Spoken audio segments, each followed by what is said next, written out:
Thanks, Rob. Thank you for listening. I'd like to start by dedicating this presentation to the memory of the late Keith Walker. The NRM planning story that I want to share with you this afternoon is in relation to the CLLMM, Coorong Lower Lakes and Murray Mouth region. And what I'm hoping to do is twofold. Firstly to provide a bit of reflection on the process and the experiences, and also to give you an advanced look at some of the outcomes that we've had from our monitoring there that we're terming ecological synthesis. So here is the location of the Coorong Lower Lakes and Murray Mouth region. It is a Ramsar wetland of international importance. The red line approximately indicates the listed area of that wetland. Now, this is an output of a very large project. There are quite a number of other people talking about this project within the conference, and the delineation and the area of scope for myself and this presentation is to deal with the aquatic segments of the wetland. So there's many other activities going on as part of the project. The monitoring for the project has been is a 5-year program. We're completing the 5th year of that program. It's been directed by an underlying monitoring framework, which itself has elements of MERI, of review.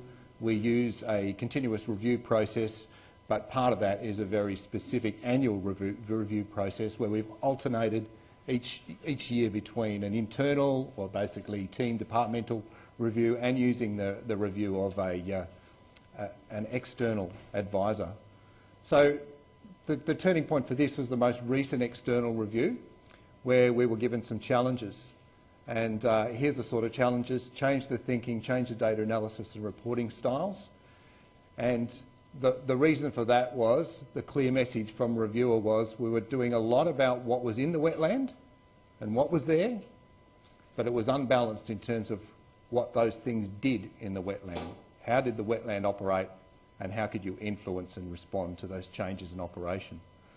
So one of the ways that we operationalised this change was to move away, and this was reviewer advice, move away from a regular systematic data collection program, believing that if you get enough, you will answer many questions, and reconfigure that as a many questions, many data types approach. So, as we think about the scientific needs to manage this piece of natural resource, being the Ramsar wetland, we're looking here in the centre of what some thinkers have called the science management divide, or the turbulent boundary, or I tend to call it the science management nexus. And what we're looking to get out of the monitoring program now, what was limited in terms of the review, was how do we need to manage the wetland to get outcomes, and how do we know to what extent those management actions have had, what type of response have they had. So effectively what we did, what I'm about to describe, is we went through a process that has been called pulling information across the science management divide. So the way we sourced our monitoring was essentially on a financial year basis, and we'd come up with a set of key questions that would go into the scope of the project plan or the contract with the providers. So early in the piece, I've got a bit of a traffic light happening here. Early in the piece, we tended to have, in the grey here, we have the examples of the kinds of monitoring questions that were put in the scope for the scientists to deliver against. So we were very focused on what is there in the beginning. We did develop some aspects of, will it be able to maintain range increase? So it did have a flavour of the ecosystem function, but the bias was still very strongly there in terms of what is there, because guess what happened? usually the response around these sorts of questions was, well, we didn't kind of find enough time or resources to get to those bits of the questions. We spent lots of time amassing the lists and the detail of what is there, and we possibly couldn't answer that until we had further data, so that we're not really going to address that question. So, up the ante.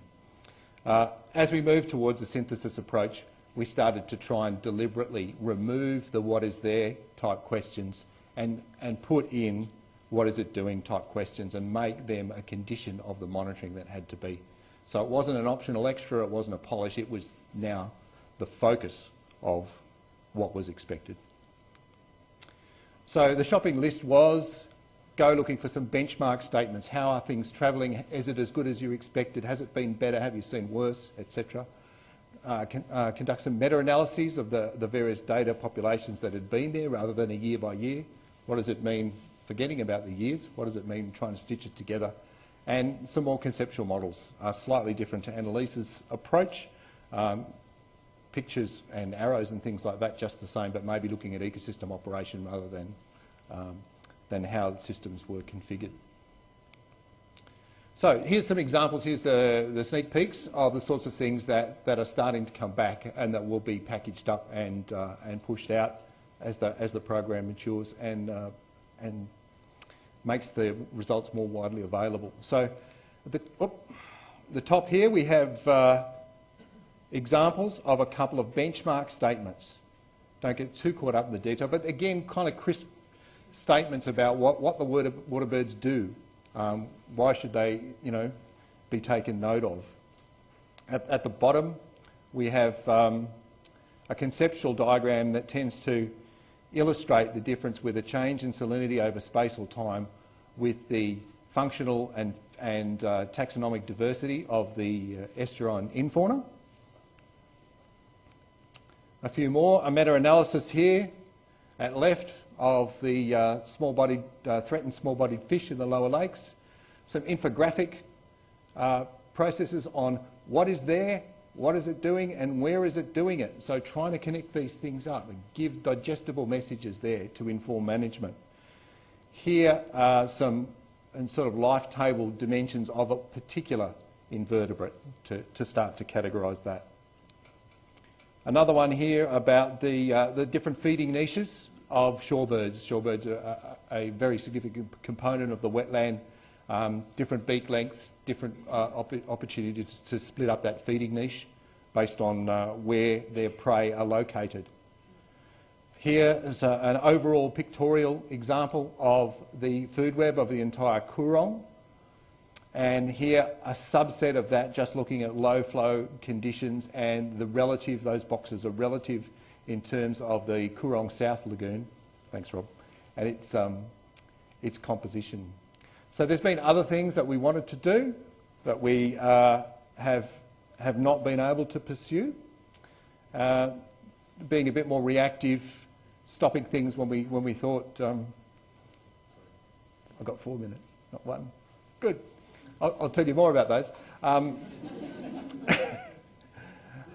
What we would have liked to have done, so this is not all a good news story, what we would have liked to have done better in reflection is that a more intense review of some of the data. So when we found that the data was, the value from data, different data streams was starting to diminish, that maybe we ceased those things. So I guess you have some more stopping rules in how you collect your monitoring data. When data made suggestions about, or monitoring made suggestions about alternative hypotheses, taking some time to pursue those rather than a set and forget, even in between review periods, having some deliberate resources available to explore and examine what might be there. And the last one's kind of a version of that, but it's possibly more around event-based activity, so you see a fish kill or something like that, and to explore those sorts of things as they come up rather than look at it. Aspirationally, the sort of monitoring that we need for this wetland is to increase the degree, our approach towards being holistic. We now understand better about the resilience of this wetland, so rather than feeling like these sorts of transitional things represent different ecosystems, we now recognise that the characteristic biota still remain within this grey space, but there are separate phases, and we can feel more confident that the pace of that wetland is moving between phases rather than becoming a different ecosystem or losing its essential characteristics. And